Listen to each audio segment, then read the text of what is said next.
Hi there, everyone. Welcome back to part 2 of chapter 2, Culture and Communication. In our previous first section of this lecture, we reviewed what implicit bias is and what culture is. If you don't know what those two are, or if you need an additional review, make sure you go back and watch part 1 of this lecture first before you watch this part, because I will be referring a lot to those ideas here in this video, and I don't want you to get lost. In this video, we're going to be reviewing what cultural values are. So let's go ahead and dive right deep into them. Cultural values are values and norms that a people within a culture practice, and they practice them implicitly or explicitly. As I referred to implicit bias in our first video, implicit bias is a product of the environments that we're in, right? We learn different associations or biases, either positive or negative, between groups of people based off the environments that we grew up in. So cultural values, in part, contribute to the biases that we may or may not have, right? Why are we studying cultural values? We're studying them because they shape the way that members of a culture communicate. They impact the way that you approach communicating with others, and they impact the assumptions that you may have and that you bring into a given interaction. If y'all remember way back to chapter 1, look back at the transactional communication model. In that model, we talked about how each speaker brings their own environment with them into the interaction. And a part of that involves their background and their experiences. And so a big part of someone's environment that they bring in with them into an interaction comes from your cultural values. So that's why it's really important for us as communicators to study cultural values so that we understand not only how our communication for our own selves is impacted by our cultural values, but also how we can be mindful and empathetic to others when we meet others who may have or practice different cultural values than we do. Before I review these values, I want to remind you that none of these values are inherently good or bad. Please don't think of them as binaries. Don't oversimplify them in that way, because cultural values are just that. They're just values, and they can be practiced in a wide variety of different contexts and yield different results. I'll give you more examples of that as we go through each one. You can see down here for this class, we're going to be reviewing 5 different cultural values: individualism versus collectivism, high versus low context, uncertainty avoidance, high versus low power distance, and achievement versus nurturing. Let's jump right into individualism and collectivism first. So individualism and collectivism deals with this idea of what is your primary responsibility as a human being. So if you come from an individualist culture, you may believe, or you may have been taught, that a person's primary responsibility and goals is to themselves, is to achieving their own goals and their own dreams. If you come from a collectivist culture, you may believe that a person's primary goal in life or obligation in life should be to help other people and to help and serve people in their community, their family, or their work organization. Okay? Let me give you an example. If you are a student that is looking to transfer to a 4-year university after you're finished here at Chaffey, or you're currently at a 4-year university, but if you are someone that when you were selecting a university, if you decided to yourself that you wanted to travel to another state and go to a university there and go really far away and pursue your dreams there, you might have come from a more individualist culture where that's probably more accepted and encouraged. If you were someone that made a decision to stay close to your family or close to your community and go to a school near your community so that you could still be around your family while you're in school, you probably made a more collectivist choice, and you probably come from a more collectivist background. Okay? So you can see here that individualism and collectivism typically plays out in how we communicate our values and also the decisions that we make or don't make. Individualism is something that widely our overarching culture in America is practiced. America is built on an individualist culture. You can even kind of see it in a lot of the documents and the history of America. For example, the American dream, the idea that anyone can come to America if they work really hard, they'll just succeed. That's an individualist thought, right? That if you work hard, you pull yourself up by your bootstraps and do what you need to do, you'll succeed. That's an individualist thought, right? A collectivist would see that more as, if you work hard and serve your community, all of us succeed. Now remember, as I said before, none of these are inherently good or bad. So it really just depends on context, whether or not these different values yield different results for different people, right? And so one example might be, I was reading an article about a Korean airline, and this Korean airline was notorious for having a lot of accidents. Their planes would land in the wrong spot. They would have a lot of different issues and errors with their planes. And so the airline didn't quite know, why are all these things happening with our planes, right? Why are we having so many accidents? Why are we crashing, into things? Why are we landing at the wrong airport? What is going on? And so they listened to some recordings that they set up of conversations between the pilot and the co-pilot, right? And Korea is a very collectivist society. Most actually Asian countries are collectivist, meaning that they put the group or the community or the other people before themselves. And so in the cockpit, the pilot and the co-pilot would have a conversation, and it would kind of go like this. The co-pilot would say, "Sir, I think we're going to run into that mountain. We should probably change course." And then the pilot would say, "No, don't worry. Everyone else has told me it's totally fine. We're fine, and I think we should just stick to the game plan that we all agreed upon." So then, of course, the co-pilot wouldn't say anything because he doesn't want to disrupt the harmony of the group, and he wants to do what the group wants to do. And then, long story short, they would crash into that mountain, right? And so you can see there that collectivism doesn't always play out in perfectly in every situation, but also neither does individualism. For example, in America, the individualist idea that you can just do anything if you put your mind to it isn't always true, and has actually been proven to not be as accurate as we think it is. A lot of individuals in America try their hard, right, educate themselves or work really hard, and that doesn't necessarily mean they always make it, because systemic and social inequities block their access to things like education, loans, finances, etc., that make it difficult for them to achieve their individual dreams. So even individualism itself has a lot of complications that come along with it.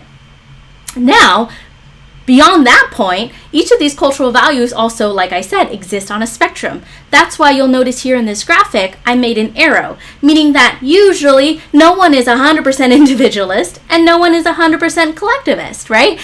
We may lean more toward being collectivist or individualist, but oftentimes we tend to practice a variety of these values within different contexts. We just lean towards more primary value based off our cultural background. So for example, I'm Vietnamese. I come from a very collectivist culture, so a lot of my mindset and the way I look at things is all about what can I do to serve my community and what can I do to serve my family and my work organization. It's probably for that reason that I decided to become an educator, because educating in the work of serving students kind of calls to that same type of theme, right? But I'm also individualist in a lot of different ways. I chose the discipline that I study. I kind of chose where I wanted to go to school. I chose a lot of different things along those lines that were more for me, right? What's comfortable for me, what makes sense for me as a person. So I do practice individualist actions and decisions and behaviors. I just probably am more collectivistic overall. And so as you're looking at these cultural values, and as I'm going through them, self-reflect and think, in what context am I more individualist or more collectivist? Or in what context am I more this or that? I'll tell you right now, at home, I'm very collectivist, right? So whatever my family needs, I'm there to support them and help them, even if it's not something I totally want to do myself. But at work, I tend to be more individualist because I tend to self-advocate for things that I believe in that I think are helpful for all educators as I'm sitting in meetings or things like that. So I tend to share out a lot of my personal ideas when I'm at work, making me much more individualist. So the context of work and the context of home, I behave differently and I execute these values differently. Does that make sense? So Let's move on to the next one. I'll tell you right now that this particular cultural value tends to be a little confusing because it's very abstract. Individualism and collectivism is pretty straightforward and easy to understand, but high and low context cultures are harder to understand unless you've actually been part of one of the high context cultures. It's hard for someone that's low context to kind of understand what that means because high context cultures tend to be much more abstract. So same thing here, you can see my little continuum, my little lines, right? So if you come from a high context culture, your culture that values silence, you value nonverbal cues more than you value verbal cues, right? These types of cultures tend to really tend to value social harmony a lot. They really value people being courteous with nonverbal cues and presenting themselves nonverbally in a way that creates social harmony. If that sounds familiar, usually high context cultures are also collectivist cultures. You'll start to see a theme here. Low context cultures are cultures that are very verbal, very much about speaking, and they like to use verbal ideas, verbal mechanisms, the verbal channel of their voice to express their thoughts and ideas as directly as possible. Here in the United States, we are very low context. We love to speak out our ideas, also because we're very individualist, right? We tend to like to talk a lot about how we're feeling and what we're doing, and these are all our ideas. Even in the idea of taking a public speaking class, you're engaging in a low context cultural practice, right? High context cultures value silence more than they do talking. Actually, I come from a high context culture where it's important to be polite, to bow, to give other people who have power in the room, such as an elder family member, more physical space to demonstrate that you respect them.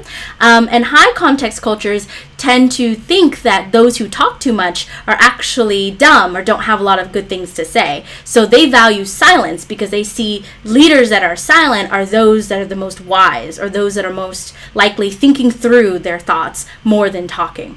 Low context cultures like leaders that talk a lot. We like leaders that are very, usually the loudest in the room. Low context cultures tend to also like leaders that not only are the loudest, but speak the most. So they have like the most amount or frequency of speaking. For those of you who are not too familiar with the differences between these two, I provided a video here that I think is very helpful in explaining these differences. It's from one of my favorite movies, Mulan. And in this video, Mulan goes to see the matchmaker. And the matchmaker is a woman whose job is to basically observe young women in an area and match them up with potential husbands. But before she matches them up, she basically interviews these women to kind of see what type of personality they are and kind of get more information on them before she matches them up with a potential husband. When you watch this video, you'll see that the matchmaker, as she's interviewing Mulan, she assesses Mulan using nonverbal codes. So she'll say to Mulan, pour the tea. And how you pour this tea and your silence are cues, right, that demonstrate your good character or who you are as a person. This is an example of coming from a high context culture. To watch this video, just make sure to scroll down after this video is done. Scroll down and you can take a look at my slides. And if you sift through them, you can find this slide and click directly right there to watch this video. Just like that. Next up is power distance. Power distance is the degree to which members of a society are okay with accepting unequal distributions of power. So think of power distance as literally how much metaphorical distance am I giving to someone else? How much power and space am I giving them? So a high power distance culture has a lot of respect for authority and order. They are a culture that believes you should listen to the powers that be, you should listen to authority figures, and you have to know your place. Low power distance cultures are more likely to challenge authority, and they don't like having structure and order. You'll notice that low power distance cultures also tend to be low context because they usually challenge authority by speaking out. High power distance cultures tend to be high context and also collectivist at the same time. Low power distance cultures tend to be individualist. Now, what's an example of this? High power distance cultures tend to be organizations such as the army, right? Any type of armed military always have heavy structure, right? There are individuals within an army that have titles, right, and have permission to do different things based off their titles, right? So if you are someone in a low rank, you probably just can't waltz up to the general, right, and talk to the general and say your mind about, whatever you want to talk to them about.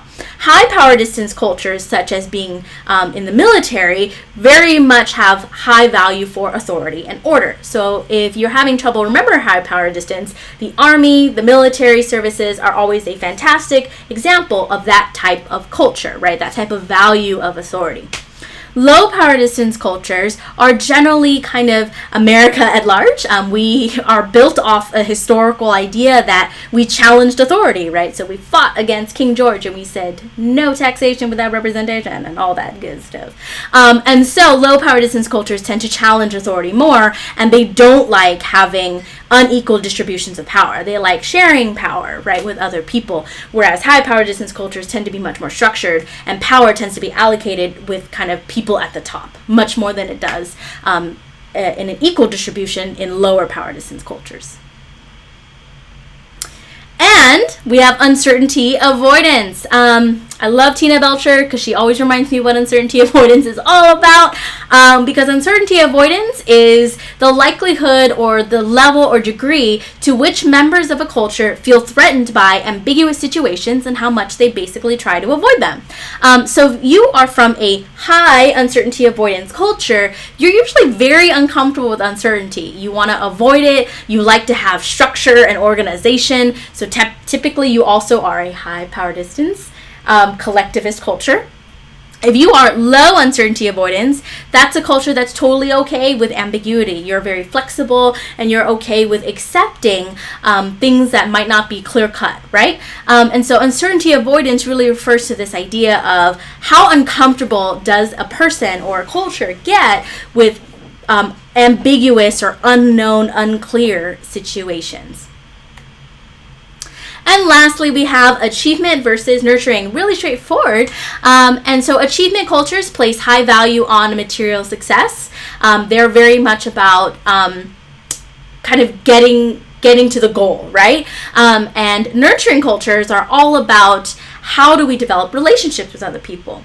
So in the United States, we tend to be more achievement culture and not nurturing culture. The reason being is we are a capitalist society. And in capitalism, what you produce or what you create, right, your product, whatever that may be, is really the how your success is defined. So even in the United States, right, we have these general goals of going to college, getting a degree, buying a house, getting a car, right? All of these kind of material successes, right, that list, that kind of join the list of material successes we want to strive for in our lives, represent an achievement culture, right? If you are currently still, getting your degree and you're still working on it, if every Thanksgiving or family gathering, someone asks you, so when are you going to graduate? How much money are you going to make with your degree? How much, what kind of job are you going to get? You probably come from an achievement culture, and because they're constantly asking you kind of what is the end goal, right, of your education. If you came from a nurturing culture, the questions you might get are, how do you like your teachers? What's your favorite class so far and why? They might ask you, how many friends have you made in college so far? So a nurturing culture is more focused on the journey rather than the end goal. They want to know kind of how are you enjoying this process, right? How are you enjoying life? And so they're much more process oriented, where achievement cultures are goal-oriented. So therefore, achievement cultures tend to value things like time and keeping calendars a lot, right? They tend to keep appointments and really value not wasting time, whereas nurturing cultures, because they're more interested in the process, right? They are not as worried about being on time to things, right? Or always keeping appointments or meeting certain goals and standards at a specific time. And again, just like with all of these cultural values, achievement versus nurturing really just produce different results in different contexts. Sometimes nurturing cultures can be helpful. Sometimes achievement cultures can be helpful in producing different results in different contexts. As an example here, I have a clip from Finding Nemo, where Nemo is indoctrinated into the brotherhood of tankhood, right? So he kind of joins all the other fish in this tank as part of their brotherhood, as part of their group. But however, to do that, he has to swim through some really scary bubbles. So the swimming through the scary bubbles, achieving that goal, is an achievement culture example. But the end goal of him getting this wonderful group, right, this supportive group, is also an example of being nurturing. So like I said, most of us don't exist on kind of binary spectrums. We practice achievement and nurturing interchangeably in different contexts. Again, you can watch this video on my slides. So that was what cultural values are. I hope these were helpful for you. I know these can tend to be abstract because we grow up with values and we don't necessarily actively learn them, right? We weren't handed a book of values. We kind of learned them through whatever our families taught us, our communities taught us, and our cultures teach us about what is valuable and what is not. And so because of that, it might be hard to pin down these cultural values because they're very abstract ideas that we're now trying to put into words and make sense of. So if you have any other questions, let me know, and I'm more than happy to give you different examples that maybe will click with you more or resonate with you more to help you understand the cultural values. Talk to you all soon. Bye.